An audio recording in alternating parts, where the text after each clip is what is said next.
What happens when the WNBA's biggest star is pushed to the breaking point, and the league acts like nothing's wrong? That's the question rocking women's basketball right now, and it's all centered on Caitlin Clark, the so-called golden goose of the WNBA. For months, fans have watched her dominate headlines, sell out arenas, and boost TV ratings. But behind the highlight reels and endorsement deals, a different story was unfolding. One that Clark herself had kept mostly private, until now. In a revealing sit-down interview with Sue Bird, Clark broke her silence, pulling back the curtain on what she calls the most challenging stretch of her career. Her season has been a brutal stop-and-go cycle. A few games on the court, then another injury, followed by endless rehab, only to come back and get sidelined again. She described the frustration of working harder than ever in the off-season, only to have her body betray her when it mattered most. "It's not like I get a training camp," she told Bird. "I get thrown into game 30 and told, go perform." For an athlete who had never faced serious injuries in college, this was uncharted territory. The mental toll? Immense. Clark admitted that watching from the sidelines, knowing the league's ratings dip without her, and that her team struggles without her playmaking made it even harder to stay patient. The pressure wasn't just internal. It was coming from everywhere: fans, media, sponsors, and even the subtle expectation that the league's brightest star should always be on the floor. And yet, through it all, she's been forced to accept a reality that few in her position ever talk about. In professional sports, no matter how valuable you are, you're still expected to push through pain and put on a show. Clark's decision to speak out is already sparking heated debates, not just about her injuries, but about how the WNBA treats its stars. If you've been following Caitlin Clark's rookie season casually, you might think she just tweaked something here or there. But the truth is far more concerning. This wasn't one fluke injury. It was a chain reaction of physical breakdowns that exposed how vulnerable even the most conditioned athletes can be when thrown into relentless competition without proper preparation. Clark's year was derailed by 3 separate soft tissue injuries. First, a left quadriceps strain, then a left groin injury, and finally, a right groin injury, the one that's kept her out since mid-July. Soft tissue injuries are tricky. They're the kind that don't always show up clearly on scans, and they can linger, flare up without warning, and haunt a player for months if not handled carefully. Each setback came just as she was building momentum. The pattern was brutal. She'd fight her way back to game shape, step on the court, show flashes of her old self, and then something would go again. Fans saw her smiling in warm-ups, hitting a few jumpers, but what they didn't see was the grinding rehab work, the constant pain management, the ice baths, the treatments that consumed hours every single day. In the WNBA, where seasons are short and the schedule is unforgiving, there's no luxury of easing in. Clark admitted that her return timelines were often dictated by urgency rather than full recovery. And here's where the controversy deepens, because when you're the player responsible for record-breaking ticket sales and a measurable spike in national TV ratings, the pressure to rush back isn't just coming from within. Behind the scenes, her injuries became not just a medical issue, but a business problem. And for Clark, that meant each time she stepped onto the hardwood, she wasn't just playing basketball, she was gambling with her future. For most rookies, the first year in the league is about learning the ropes, adjusting to the speed, the physicality, and the travel schedule. For Caitlin Clark, there was no such grace period. From the second she stepped off the draft stage, the WNBA machine was already in overdrive, marketing her as the face of the league. That meant every game was a nationally televised event. Every matchup was treated like a playoff battle, and every opponent brought their absolute best to try to shut her down. But here's what makes Clark's situation unlike anything we've seen before. She wasn't just adjusting to the league, she was doing it under a microscope so intense, it was almost impossible to breathe. Her jersey sales shattered records before she'd played a single minute. Entire arenas sold out weeks in advance, just for the chance to see her in person. And on social media, every move she made was dissected, celebrated, or criticized in real time. When she got injured, the narrative didn't slow down. Instead, it shifted from "look what she can do" to "why isn't she playing yet?" Suddenly, her absence was framed as a disappointment, even a letdown to the very fans who claimed to support her. This constant push and pull to perform, to heal, to deliver, to not let people down created an emotional pressure cooker. Clark admitted to Sue Bird that she had to learn a brutal truth early. In the pros, there's no sympathy for your adjustment period. You're paid to produce, and the expectation is that you'll deliver from day one. But that mentality, especially when paired with back-to-back injuries, can leave even the strongest athletes mentally and physically drained. What makes this story sting even more is that Clark wasn't just fighting for her own career. She was carrying the weight of the WNBA's new wave of fans, the future of women's basketball, and the business interests of an entire league on her shoulders. And all of that, she was expected to do while still being just a rookie. When Caitlin Clark made her first return from injury, the headlines were glowing. Clark back on court. Fever star returns. The kind of splashy news the league loves to push.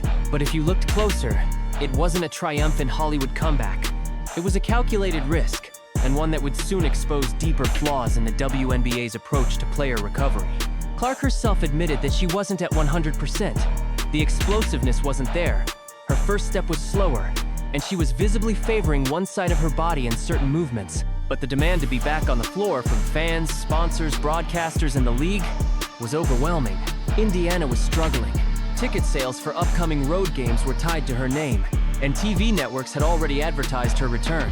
In short, it wasn't just about basketball anymore. Her minutes were limited at first, but even in a reduced role, the toll was obvious. Groin injuries are notoriously unforgiving. The smallest wrong step, the slightest overextension, and you can undo weeks of healing. And that's exactly what happened. After a handful of games, she was back on the injury list, this time with a different groin strain, on the opposite side. That's where the deeper issue comes into focus. Was she ever truly given the time to heal? The WNBA doesn't have the same resources, facilities, or extended recovery protocols that the NBA does. Players often travel commercially instead of on private charters, meaning cramped seats and long travel days that can aggravate injuries.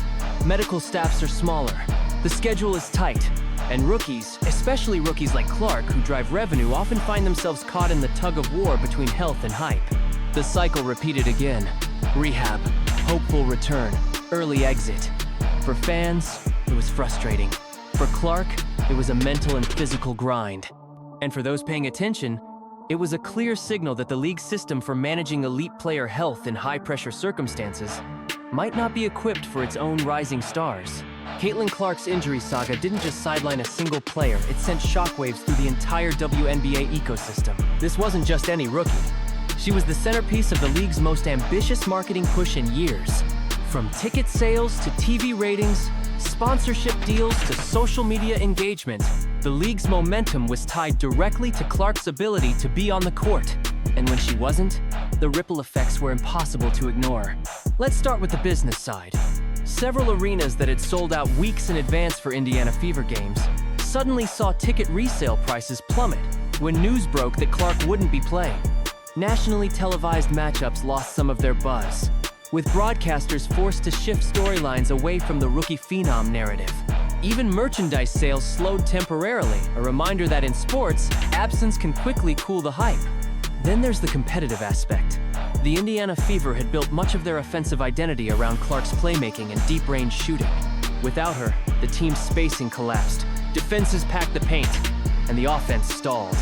That not only hurt the Fever's win-loss record, but also impacted other teams because, let's face it, playing against Indiana with Clark was a completely different challenge than facing them without her. The league itself also faced uncomfortable questions. If one player's availability could so dramatically influence ticket sales, TV ratings, and fan engagement, what did that say about the WNBA's depth of marketable stars? Was the business model too dependent on a single face?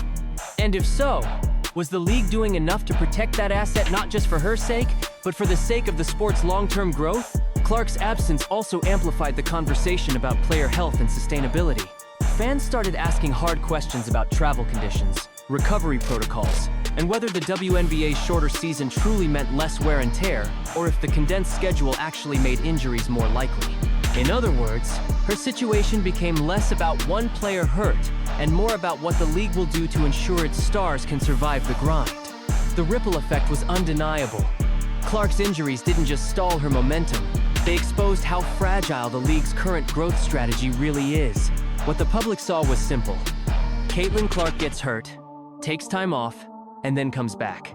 But behind the scenes, it was far messier, a balancing act between medical caution, personal ambition, and the massive corporate machine that now revolved around her name.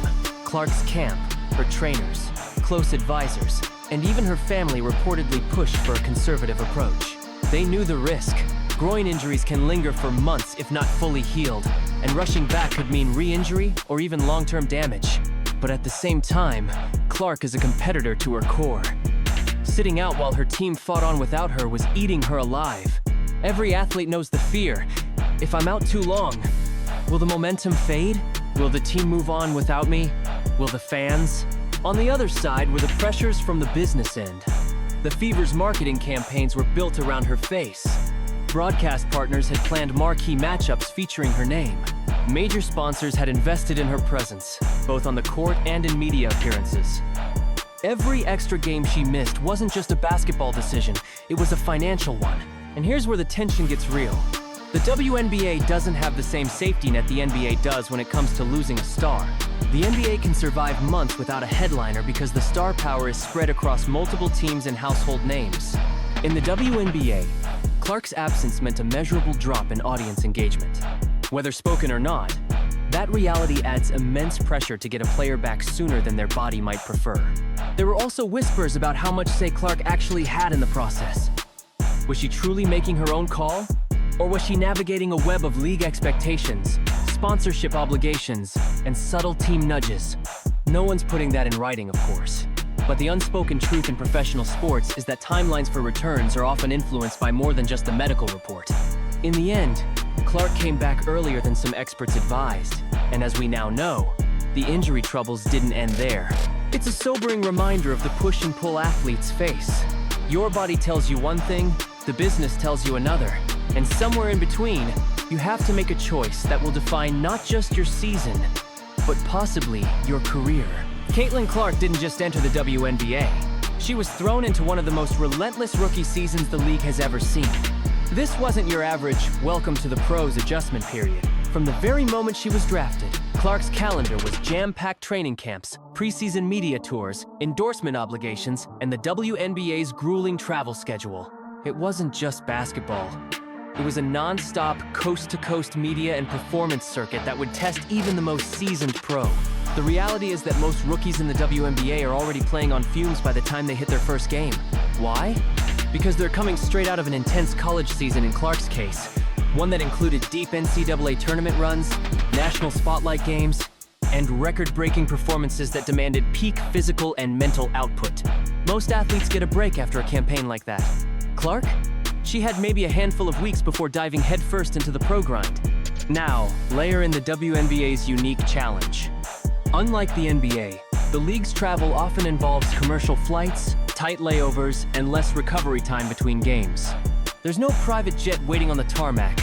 Players can be sprinting through airports just hours after playing 35 minutes of high-intensity basketball.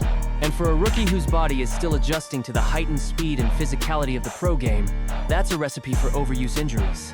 Clark's playing style also magnified the risk. She wasn't coasting through games, logging safe minutes and staying out of the fray. She was attacking, pulling up from deep, driving hard into the lane, taking contact from veterans who saw her as the league's new headline and wanted to send a message. Every game felt like a statement not just for Clark, but for the defenders tasked with shutting her down. This kind of workload is brutal for any rookie. But when you add the extra layer of media duties, interviews, photo shoots, appearances, the real killer isn't just physical exhaustion, it's the lack of true recovery. When exactly does a player in her position get a full, uninterrupted 48 hours to let their body heal? The answer? Almost never. The collision of these factors, college grind, minimal offseason, high-pressure debut, relentless travel, and intense defensive attention, created the perfect storm. By mid-season, Clark's body wasn't just feeling the normal rookie wall. It was absorbing the compounded fatigue of 2 elite-level seasons back-to-back, with no real reset. The injury wasn't just bad luck. It was a predictable outcome of a schedule that demands peak performance without ever giving peak recovery. If you think Caitlin Clark's toughest opponent this season was another WNBA team, think again. Her biggest fight was happening inside her own head. Physical injuries can heal with rest and treatment, but the mental war that follows, That's a different kind of grind. And for a rookie with the weight of an entire league's marketing machine on her shoulders, the pressure was suffocating. When Clark went down with her first groin injury, it wasn't just her body that took the hit.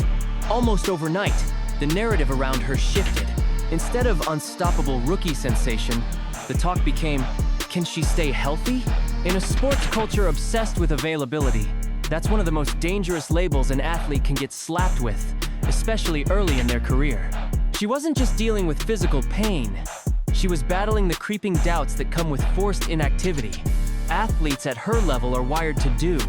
Their entire identity is tied to performance, to competition, to proving themselves every time they step on the floor. Sitting on the bench, watching her team fight without her, had to feel like torture. And with every game she missed, the anxiety grew. What if they don't need me as much when I come back? What if I'm not the same? Then there was the noise from the outside sports talk shows speculating about her durability, social media trolls questioning if she was overhyped, and even some former players weighing in on whether her game could translate long-term. That kind of criticism doesn't just bounce off. It lingers, and for someone as competitive as Clark, it can eat at your focus. But here's where Clark showed something that doesn't show up on a stat sheet: resilience. She didn't sulk in the shadows or go radio silent. She kept showing up to games, engaging with teammates, and staying locked into the playbook. She took the rehab process seriously, not just physically, but mentally studying film, visualizing game situations, and working with trainers to prepare for her eventual return. And when she did come back, she didn't play timid. Many athletes in her position would ease back into the game, afraid to re-aggravate the injury. Clark, she attacked. She drove to the rim. She took deep threes. She played like someone who refused to let an injury rewrite her story. That's the hallmark of a competitor who understands that the mental comeback has to happen before the physical one can stick. The mental toughness she built during that period might actually be the thing that shapes her career more than any single performance. Because injuries will come and go, but the ability to shut out the noise and reclaim your narrative, that's a superpower in pro sports. Caitlin Clark's groin injury wasn't just a setback for her team. It was a potential multi-million-dollar crisis for the WNBA, its sponsors, and broadcast partners. This wasn't simply about a player missing games. This was about the league's most marketable rookie in years, suddenly becoming unavailable, and in a business built on star power that can have a domino effect worth more than most people realize. Let's start with ticket sales. In every city the Fever visited, arenas were selling out or setting attendance records, and the common factor was Clark's name on the roster. When news of her injury broke, some of those markets saw sudden drops in resale prices and slower ticket movement. Even for home games, Indiana's box office was relying heavily on her presence, and every missed game meant thousands of fans potentially holding onto their wallets instead of showing up. Then there's television. ESPN, ABC, and other networks didn't just happen to broadcast Fever games, they chose them because of Clark. Her games were the rating spikes, the ones that could push WNBA broadcasts into numbers that advertisers take seriously. And those advertisers? They were paying premium rates to be part of her games. You take her out of the equation, and the league risks under-delivering on promised viewership numbers. That means make goods, renegotiations, and in some cases, lost money. Sponsorship deals were also in a delicate position. Companies that partnered with the WNBA and with Clark individually were banking on visibility. Her face on banners, her highlights circulating on social media, her interviews and post-game broadcasts, all of it fed the marketing machine. Every week she sat out was a week those companies weren't getting the exposure they signed up for. And here's where the tension got real. Those same financial pressures could be the exact reason she was pushed back onto the court before she was 100%. No one will admit it on the record. But in professional sports, it's no secret that big money interests sometimes nudge athletes toward early returns. The danger, of course, is that pushing too soon can make the injury worse, which, in Clark's case, is exactly what happened. The entire saga exposed an uncomfortable truth. In the WNBA's current growth phase, the health of its stars isn't just a medical issue, it's an economic one. And when millions of dollars are hanging in the balance, the temptation to gamble with a player's long-term well-being becomes dangerously high. When Caitlin Clark went down with that groin injury and later aggravated it, the reaction from fans wasn't unified sympathy. Instead, the basketball world split into two distinct camps. and the debates grew louder with each passing day. On one side, you had the supporters who saw Clark as a victim of mismanagement, a young player thrust into the center of a billion-dollar growth plan and asked to carry a weight no rookie should be carrying. They argued that she was rushed back too soon, overworked in her rookie season, and not given the rest and recovery she needed. On the other side were the critics, who claimed Clark's own style of play was the problem. They pointed to her fearless drive to the basket, her high usage rate, and her tendency to draw contact against bigger, more physical defenders. To them, the injury wasn't just bad luck, it was inevitable. Some even went as far as saying she needed to adapt to survive in the WNBA, dialing back the risky plays and learning to conserve her energy over a grueling season.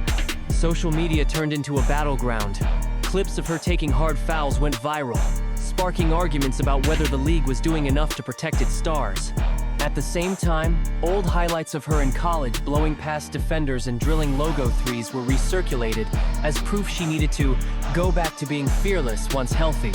The media played its part too. Certain sports outlets leaned heavily into the narrative of her being pushed too soon, framing her as the face of an overworked generation of athletes. Others adopted a more critical lens, suggesting her injuries were the result of rookie hubris and an unwillingness to adapt her game to the physicality of the pros. The divide even seeped into the locker room culture of the league. Some players publicly supported Clark, calling for better travel conditions, longer recovery times, and smarter scheduling to protect all players, not just her.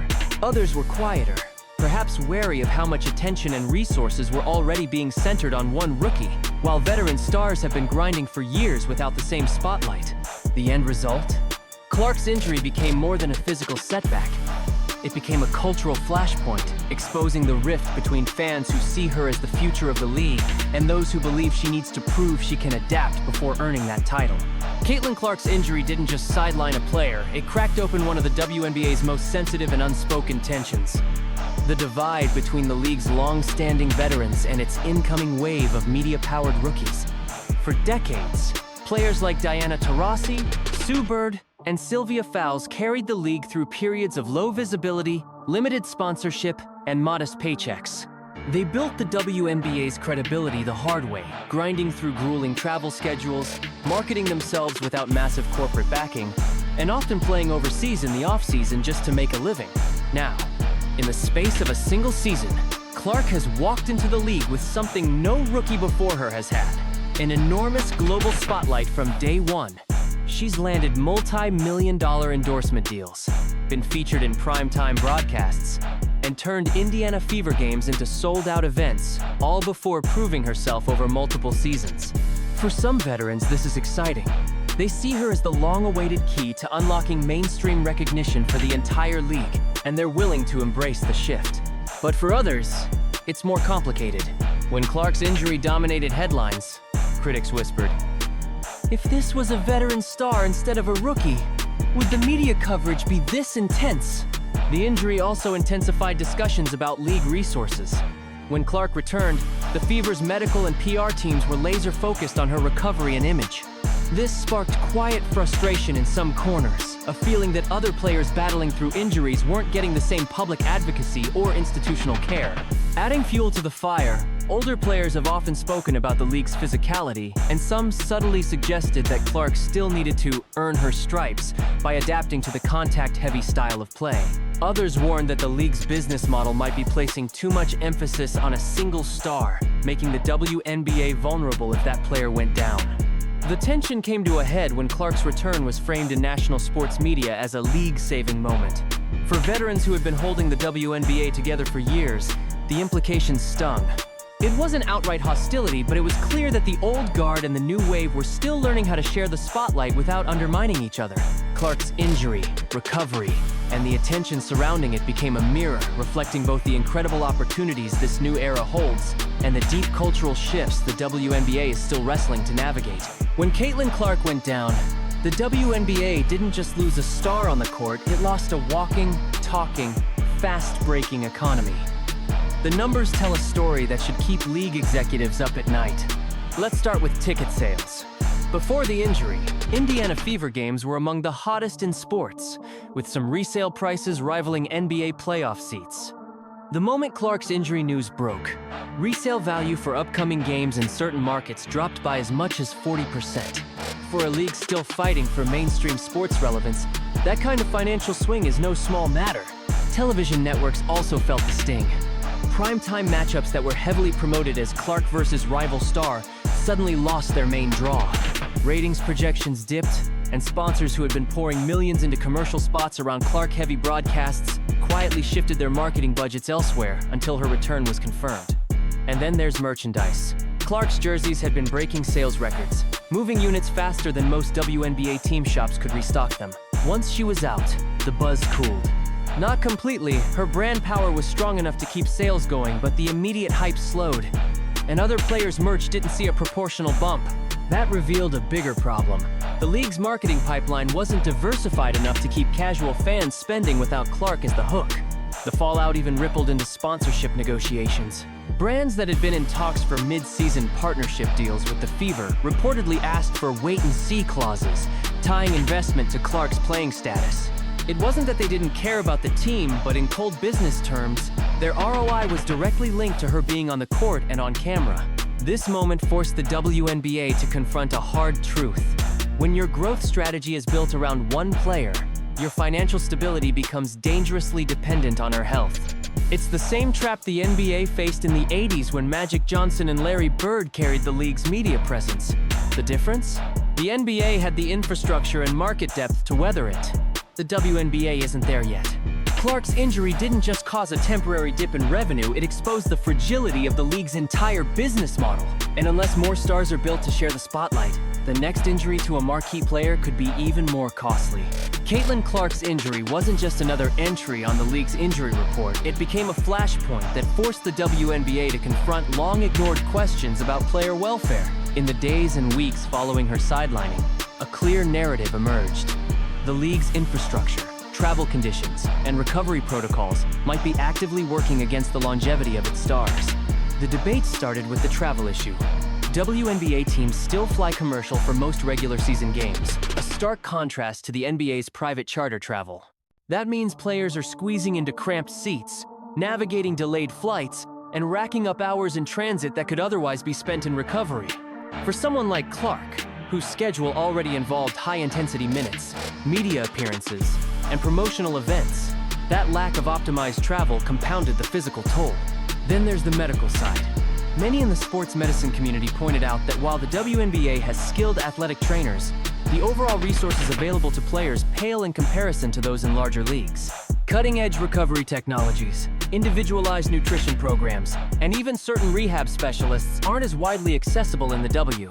Clark's case reignited demands for investment in these areas, not as luxuries, but as necessities for the league's stars to stay healthy. Another layer to this is season structure. While the WNBA season is shorter than the NBA's, the condensed schedule often leads to stretches of 3 games in 5 nights, sometimes across multiple time zones. Add the wear and tear of practices, promotional appearances, and for some players, overseas commitments in the offseason, and you have a recipe for overuse injuries. Clark's situation put a public spotlight on whether the league should rethink its pacing entirely. The conversation wasn't just happening in private meetings, it spilled into social media and press conferences. Fellow players, former stars, and even NBA personalities weighed in, calling for the WNBA to take a page from other pro sports leagues and prioritize player availability over short-term profits. The argument was simple.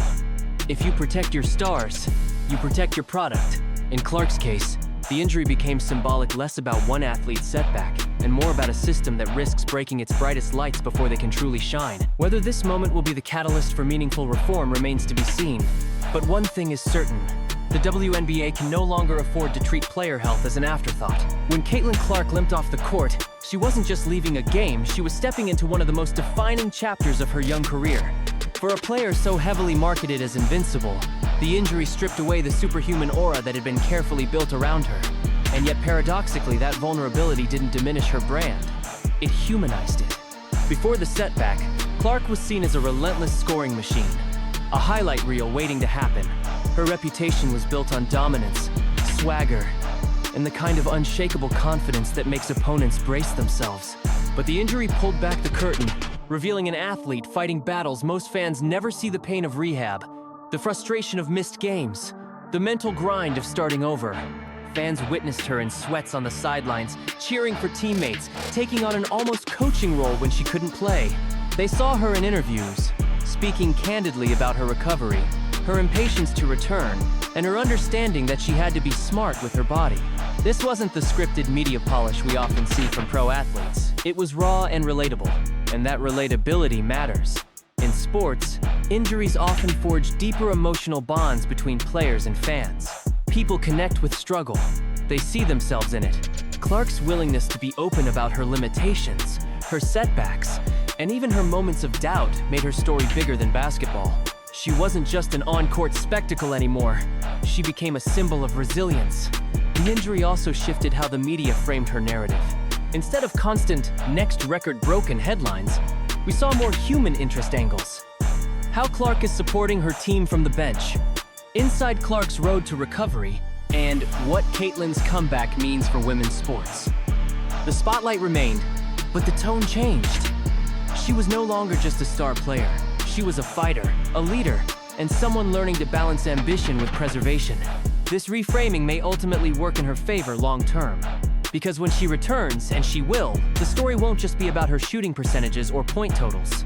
It'll be about overcoming adversity, defying doubt, and proving that even the brightest stars can rise again after being knocked down. When history looks back on Caitlyn Clark's rookie season, the injury won't just be a footnote, it might be the turning point that reshaped the very DNA of the WNBA. Because while Clark's absence was felt in the box scores and ticket lines, the bigger story is what it forced the league, its teams, and even its fans to confront about the future. For starters, it exposed the league's over-reliance on a single superstar. The WNBA's growth in the last 2 years has been unprecedented, and Clark has been at the center of that surge, boosting ratings, attracting casual viewers, and bringing in sponsorship deals that wouldn't have been possible without her magnetic presence. But when she went down, the numbers didn't just dip, they revealed how much of the league's current momentum is tethered to one player's availability. That's a dangerous position for any sports organization. Secondly, Clark's injury reignited the conversation about athlete care. The demands of the season, the quality of medical facilities, the rigors of travel all came under the microscope. And with more eyes on the league than ever, the WNBA can't afford to brush these conversations aside. This is a moment to set a precedent, prioritize player health, or risk losing the very talent that drives your growth. It also sparked a new marketing reality. The WNBA can't lean exclusively on Clark to pull in crowds and eyeballs. The league needs to develop and promote a deeper roster of household names, players who can carry narratives, create rivalries, and keep viewers invested even when the top headline act is sidelined. Clark's setback might just be the catalyst for a more balanced, star-powered league. And perhaps most importantly, it's reframed the fan-player relationship. For many, this was their first time seeing Clark vulnerable. They followed her through college dominance, into the pros, and now through adversity. That shared journey, triumph, setback, and eventual comeback has the potential to build an even more loyal and emotionally invested fan base. Because in sports, it's not just about the highlight plays, it's about the human story that unfolds between them. If the league takes the right lessons from this investing in player wellness, expanding its marketing vision, and strengthening the infrastructure around its stars, Caitlyn Clark's injury might not just be a moment of crisis. It could be the moment that pushed the WNBA to evolve into something stronger, more resilient, and better prepared for the future.